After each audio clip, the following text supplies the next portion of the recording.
Bhavnagar independent preschool association દ્વારા કલેક્ટરને આવેદનપત્ર પાઠવી રજૂઆત કરાઈ છે। સરકાર દ્વારા ઇન્ડિપેન્ડન્ટ પ્રીસ્કૂલ રજીસ્ટ્રેશન માટે કરવામાં આવેલા 3 નિયમોનો વિરોધ સામે કલેક્ટરને આવેદનપત્ર પાઠવી રજૂઆત કરાઈ। તેમજ ઇન્ડિપેન્ડન્ટ પ્રીસ્કૂલના પ્રમુખે જણાવ્યું છે કે આગામી 3 ડિસેમ્બરના રોજ રાજ્યની તમામ સ્કૂલ દ્વારા બંધ પાડવામાં આવશે અને ગાંધીનગર ખાતે ગુજરાતના તમામ પ્રીસ્કૂલના સંચાલકો દ્વારા મોટા પાયે શાંતિપૂર્વક પ્રદર્શન કરાશે।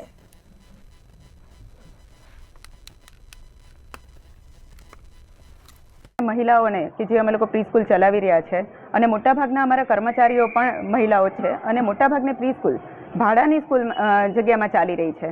તો બીયુ પરમિશન 15 વર્ષના ભાડા કરારની જગ્યાએ 11 મહિનાનો ભાડા કરાર એ બધી જો નાના નિયમોમાં જો ફેરવિચારણા કે જે શક્ય થઈ શકે છે એવું કરી આપે તો મહિલાઓને રોજગારી શરૂ રહે, નાની પ્રીસ્કૂલો પણ શરૂ રહે અને આના કારણે નાના બાળકો માટે જે સ્પેશિયલ સુવિધાઓ પ્રીસ્કૂલની અંદર ઊભી કરવામાં આવી હોય તો એનો લાભ વાલીઓને તથા બાળકોને દરેકને મળી રહે એ માટેનો અમે લોકો સરકારશ્રીને આવેદન આપવા માટે અહીંયા આવ્યા છીએ।